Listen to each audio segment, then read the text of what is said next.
Hey imagi coders!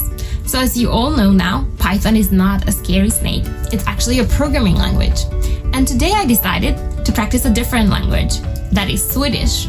I've been learning some new words just by walking around Stockholm and in my everyday life, and I asked some of my Swedish friends to prepare a list of words that I should know. So now it's quiz time.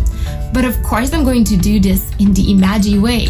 So I created a program which will pick me a random word in English and then show it as a scrolling text.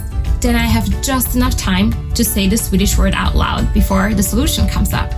Are you ready to see how it works? Let's go!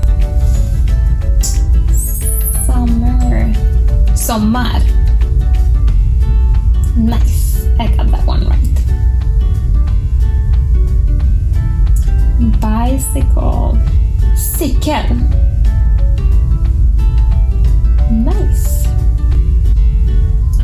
Orange. Apelsin. Ice cream. Glass. That's important now. Mountain. What is that?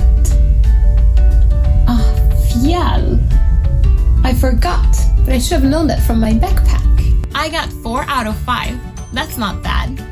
Are you learning a new language? Well, if you're not, today you might have to start because that's your challenge for day 19. Create your language learning app with a dictionary of 5 words. And who knows, maybe someone in our imagi community is a native speaker in the language that you're hoping to learn. So we can help each other, not only with coding.